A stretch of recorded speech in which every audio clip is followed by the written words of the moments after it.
What is he in for this Saturday night? I rule the weekend. I rule the weekend for sure. He just don't wait. Lamont Roach Jr. made sure to let the world know he wasn't just another opponent for Tank Davis. He spoke with belief, carried himself with confidence, and told anyone who would listen that he was ready to shock the world. He wasn't going to be another name on Tank's growing list of knockouts. He wasn't going to fold under pressure. He wasn't going to get bullied. He was different.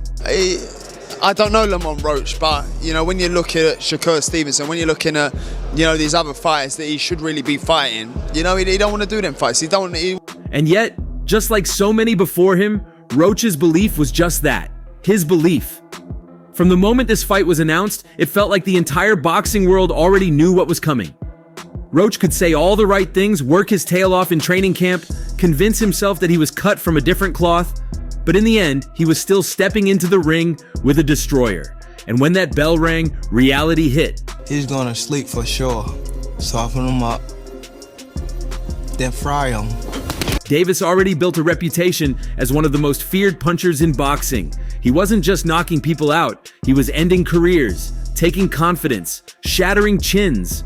Everyone Roach mentioned before the fight, Ryan Garcia, Isaac Cruz, all the guys who supposedly lacked belief, had their own ideas of how they could withstand the storm. They all had game plans, they all had confidence, and they all ended up learning the hard way what it meant to share a ring with Tank. You think that the boxing fans is kind of hypocritical when they beg for fighters to dare to be great, but if they see it from your point of view instead of Gervonta being frustrated with Gervonta Tank Davis. Roach had spoken about how he wouldn't be mentally or physically broken, how he had the skills of a masterclass boxer, how he was going to be the one to figure out the puzzle. But deep down, even the most optimistic Roach supporters had to know what was coming. This was a super featherweight champion moving up to fight one of the most devastating punchers in the sport. This was a 130 pounder stepping into a division where Tank had been demolishing full-sized lightweights. The only thing left to see was how long Roach could survive and how much damage he was willing to take before the inevitable happened. Do beat Tank and then fight a rematch and beat him again. Obviously, you want to fight the other champs at 135, right? Let's say that scenario happens and Shakur should be on your... Roach had also made it clear that he didn't care what people thought about his chances. He shrugged off the critics, ignored the doubts, and let the world know that he wasn't interested in hearing about why he couldn't win. They'll just have to wait and see, he said when asked how he planned to handle Tank's power. He was certain that his moment was coming, that he was about to redefine himself as more than just a solid champion from the lower weights. But again, that was just his belief. The only thing the world was really waiting to see was how Roach would react when he got hit clean.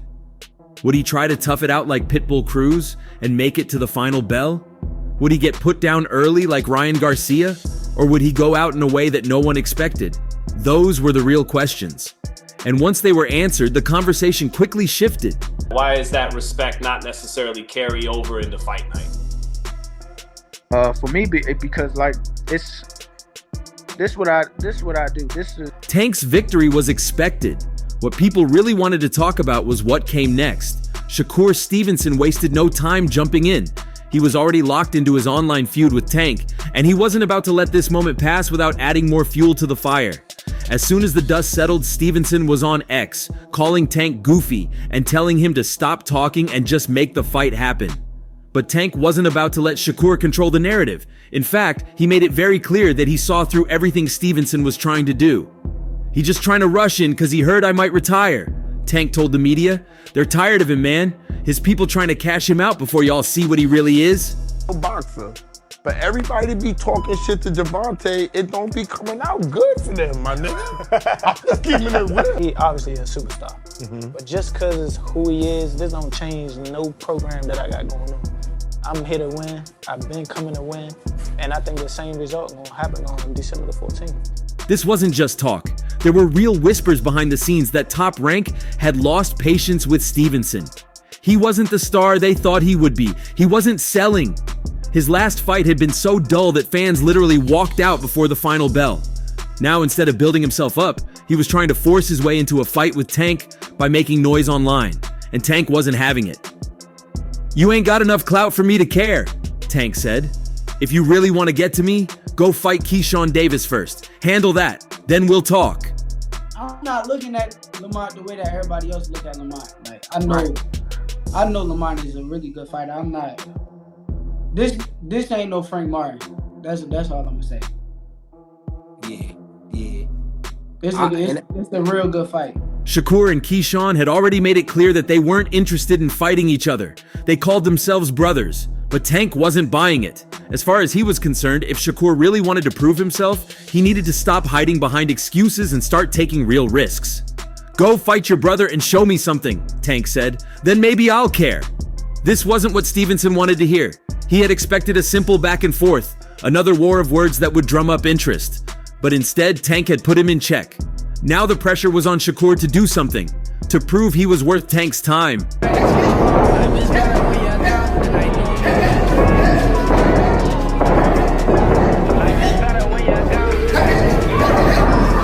Meanwhile, Lamont Roach Jr. was already moving on.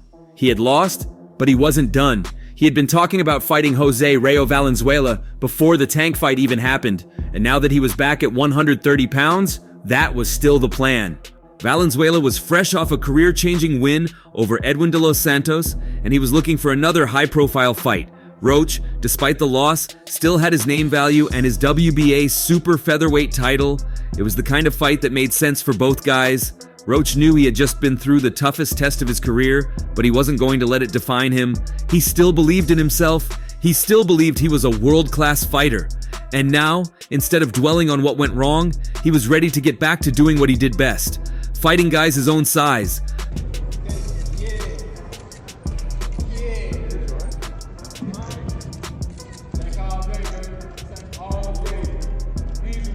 But that was the difference between him and Tank. Roach could afford to lose and move on. Tank couldn't. Every fight, every moment, every decision he made had to be calculated. He wasn't just a fighter, he was a business. And in the business of boxing, he had the power.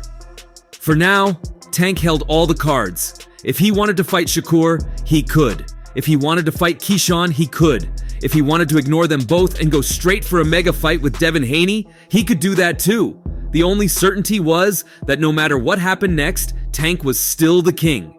And for everyone chasing him, from Shakur to Keyshawn to the rest of the lightweight division, the road still led through him. Lamont Roach saw something that so many before him missed.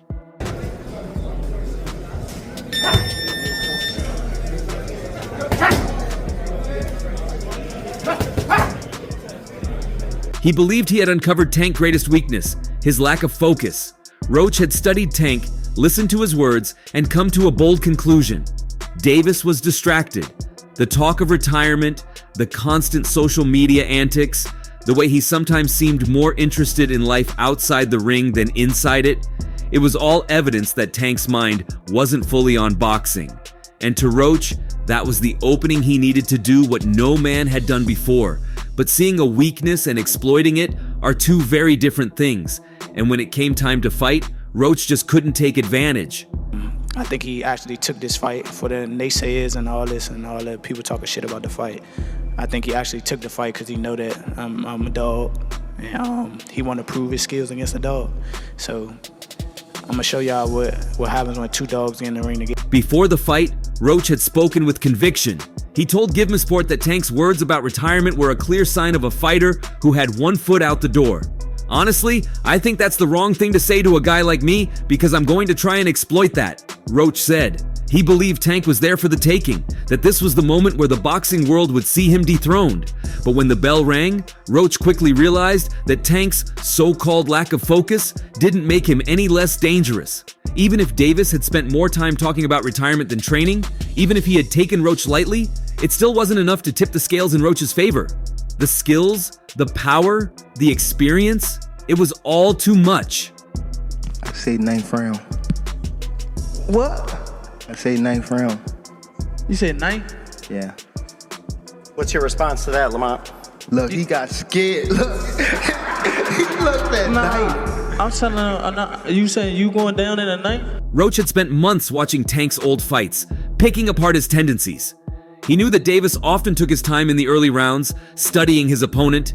He had seen how Tank sometimes seemed to fight in bursts, taking his foot off the gas before suddenly exploding with power shots. Roach believed that if he could stay disciplined and press the action, he could keep Tank from finding his rhythm. He even went as far as saying, "I'm just as good as he is, and I can't wait for people to see that." But when the fight happened, Roach never found the openings he was looking for. I know what I can do. That's what I'm supposed to. You bring your mother? She right there. You ain't hear her ask, why the fuck was you leave me? Why you bring her? She love to see me whoop ass. It wasn't for a lack of trying. He came into the fight with energy, trying to disrupt Davis's timing, using movement and activity to make sure Tank never got comfortable. And for a few moments, it seemed like Roach was on to something. He was landing clean shots, exposing some of the same vulnerabilities he had talked about before the fight. But the problem with fighting Tank Davis is that even when he looks vulnerable, even when he seems like he's not fully locked in, he's still more dangerous than most fighters at their best. Roach had spoken about their history together, about how they had known each other since they were kids. Beat his ass for y'all talking. Shit, For real. I better be quiet. I don't give a fuck if y'all was all that quiet, ski y'all was- mask and if y'all all was that. loud. We got the What whole the hood fuck over you there, talking man. Like, twisted. He believed that because he had been around Tank since their amateur days, he wouldn't be intimidated the way so many others were. He believed that the fear factor Tank carried wouldn't affect him. But once the punches started landing, reality set in. Davis wasn't just fast, he was explosive. He wasn't just strong, he was a finisher. And most importantly, even if he had one foot out the door, like Roach claimed, he still had more than enough left to handle anything Roach brought his way. Roach had spent so much time focusing on Tank's distractions that he failed to recognize something crucial. Tank is the kind of fighter who can afford to be distracted and still dominate. He can talk about retirement, he can post on social media, he can show up to press conferences looking disinterested, but when the lights are on, he delivers. Well, what do you think? Share your thoughts below and subscribe for more.